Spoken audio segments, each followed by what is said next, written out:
Okay, I know you like you've been looking at all these amazing, beautiful websites, right? And you're thinking to yourself, it's time that I get my website redone. But you don't have a freaking clue where to start. I mean, honestly, what goes into this website design stuff? Well, I've got good news for you. That is what we are talking about today.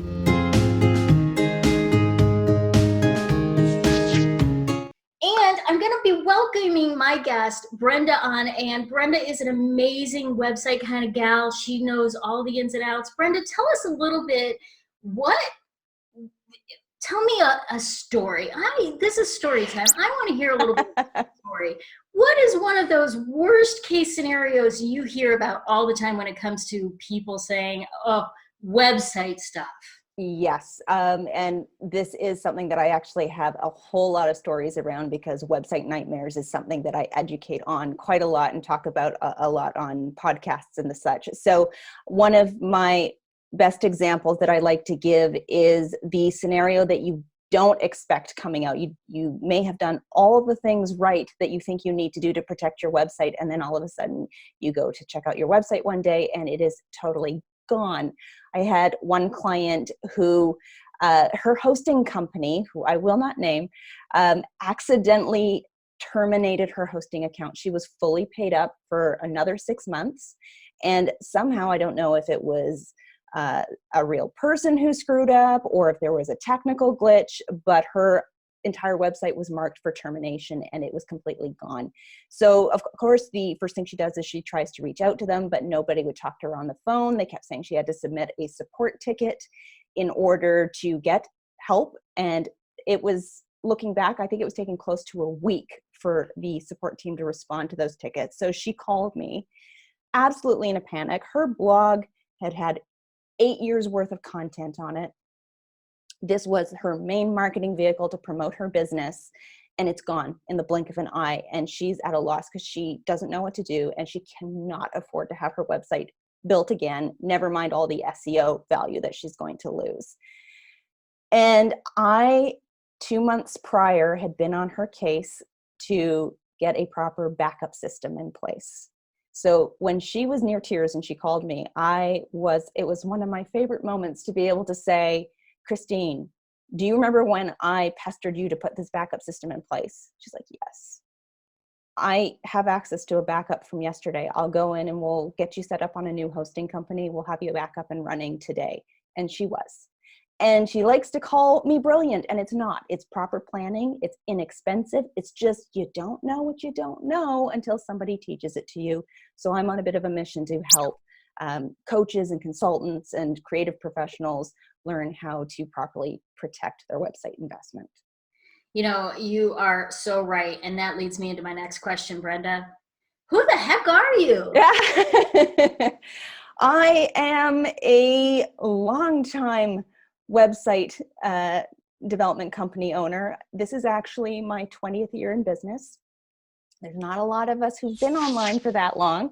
I run a website development company, but we also do website education. And then I also teach about Canva as well. So we do done for you development, custom development services, WordPress specifically, and then also support clients on their websites. And then I also teach them how to do it better if they are going to manage their own websites. Love it. Now, so there's this thing, talking about websites, there's kind of two sides of it. The one side we kind of look at is the fashion design side, and that's, making everything pretty and beautiful, and oh my gosh, it looks so great. And when somebody goes to your site, you're like, oh, but then there's the other side that kind of feels like talking about car insurance, right?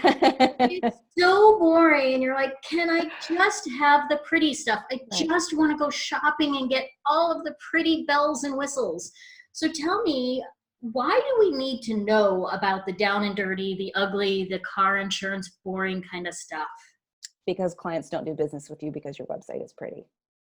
If they can't find what they're looking for easily, if your website is glacial slow in terms of loading, if it's not available because you've been hacked, because you didn't take proper security measures, all those things that are happening under the hood, and there's a lot more happening under the hood than I think most people realize, all of that contributes to creating a website that will actually convert traffic into a lead and consequently into clients for you. So if you're just focused on what it looks like, you're not actually getting at a lot of the important stuff that will result in your website doing what it's supposed to do. So it may be boring as all get out to talk about backup systems, but when that day comes that you've been hacked, or a WordPress update did not go smoothly and it broke your website, or you gave your administrative login to the wrong person and they completely accidentally broke something without any malicious intent, all these things can happen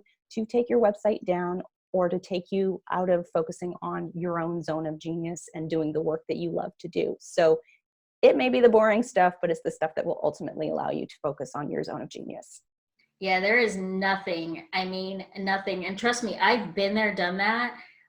More stressful than going to your website or having a client call you or a prospect calling you and saying, I cannot access your website. Yeah. I've had this happen on my own website. I've had it happen on clients' websites. We can do the best due diligence in the world, and there are just going to be times, like you said, when the hosting provider just suddenly decided to cancel the account.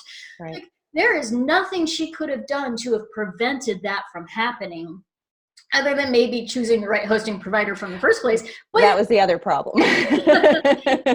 but those things are going to happen. I mean, there is still always going to be human interaction in every website, and so things are going to happen. And so it really is about making sure that you have those things in place ahead of time. So tell us a little bit about how we can prepare ourselves and make sure that we are hiring the right people to try and protect ourselves. Right. Because the reality is that a lot of the website nightmares I see are a result of hiring the wrong website professional to support you. It doesn't take a whole lot for somebody to hold themselves up and say that they are a website designer or a website builder of some kind. And they may have just minimal experience customizing a pre-built theme and really not know all the ins and outs of it. So the unfortunate thing is that it's hard for somebody who doesn't have a website background to be able to evaluate if somebody's feeding them a load of bull. So I do think it's important to do your due diligence, to ask some questions. Obviously, the best way to hire somebody is if you have several referrals coming from different sources pointing to the same person, then you've already got probably a good sense that this is somebody good to work with, at least in terms of the working relationship.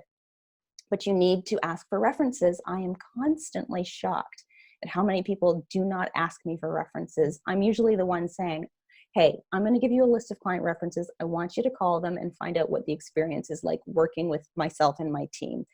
I do think it's important before you do anything, though, in terms of hiring somebody, you need to know what you need, what you want.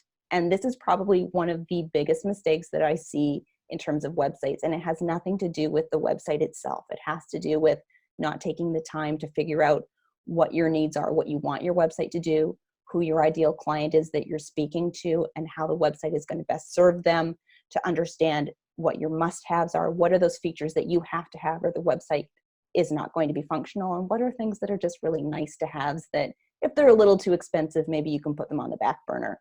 And understand what your immediate needs are versus what you might need in 6 months or a year down the road. You don't want to go hiring somebody if you don't have a clear understanding of how you need that website to expand and scale for you in the coming months and potentially the next couple of years. So I think people just tend to jump the gun a lot without doing their due diligence. Unfortunately, in terms of hiring somebody that has the technical capabilities, you're never going to be able to look at a website and evaluate if it has been built what I would call properly. Right. But is the lipstick on the pig. Exactly. And the best thing I can recommend is that I do have a list of questions, a checklist that perhaps I will give a link to you for, that folks can go through the list and have a series of questions so that they can properly interview web developers, as opposed to just looking at a few websites they've built and hiring them and hoping for the best. Yeah, some of the things that really make sense to me in what you're saying there, one is I think there's a huge difference between a website designer and a Huge. website developer. Yes. And, and a lot of times people will say they're a website designer because they know how to use one specific, WordPress theme, for example, and they can put it on there and then add some content to it. That's like really basic level design, and it doesn't really speak to any of the back end stuff or any of the security measures. And there's a lot of things that, certainly if you have a checklist, I think it would be very valuable to go through and just say, have you checked SEO settings? Have you checked security settings? Have you checked to make sure that your plugins are not conflicting with one another? And just because the client goes through this list and says, well, I want it to have opt-in boxes, and I want it to have video capability, and I want it to have a sales page, and I want it to have all of these different things, a contact form and a calendar and this and that and the other. And so if you start adding all of these different plugins, it can get really bogged down. Yep. Whereas a quality website developer is going to be able to go in and evaluate all those needs and say, is there a few plugins we can get, or a theme or something with functionality that does all of the things that you need, that is already coded in a simple form, so that it's not slowing your site down, it's not causing conflicts, and it's not doing all of these different things. And that is one of the big challenges with a lot of the pre-developed themes out there, is that they are designed to be kind of Swiss Army knives in terms of providing all these variations of all the possible testimonial layouts you might need, and all of the possible features and functionalities that they think people might want out of a website. And it really does create a lot of website bloat, which not only does it create problems with page speed and ending up with a really slow loading website. And if you're hoping to convert somebody from website traffic into a lead, if they're sitting there waiting for your website to load, they're out of there. We have the attention spans of gnats. But it also does result in having plugin issues potentially. People just want to add more plugins to make it do more things. But in addition to slowing it down, it increases the possibility of having plugin conflicts, that where updating one breaks another one, and suddenly your whole website is a big hot mess. So I think your explanation is spot on about the difference between a designer and a developer. A designer focuses on what it looks like. A developer focuses on how it's actually built and functions. And there are a lot of designers that I've come across who have absolutely no understanding of page speed or backups or security, and that's fine. But I think you have to be cautious, and this is why your due diligence is important, that you understand who you're getting and how they're going to support you, and if you might need somebody else to step in and refine some of the little under the hood stuff that's happening. And sometimes your VA is not the person to be designing your website as much as you want them to. They are a great person to be running your WordPress updates as long as you have a proper backup system in place. And I would highly encourage that, but perhaps get a qualified professional to review it before they jump in there. Yeah, I think that's so true. And I think the other thing I would say is, website design takes a whole lot longer than you're hoping it's going to take. Oh, heavens, yes. And you do have to do some work too. You have to come prepared. You have to understand what content you want on there and what you like and what you don't like, and be prepared to be an active participant in the process. And I think a lot of the time, if you are coming to the process expecting your website to just magically happen once you give your logins to your website developer, you're going to be a little disappointed, because it is a team effort. I don't know who your ideal client is. I don't know what content you want to provide. I'm going to advise you on the best practices to build what it is that you are trying to build. And I am definitely going to speak up if I think what you're recommending is problematic. To not do so wouldn't be doing my job. But you are going to have to participate actively in the process. You're going to have to be ready to provide feedback in a quick manner as well if you want to keep the ball rolling. And I think a lot of the time people are a little caught off guard that they actually have to do some work here. You mean I have to write some of this content up?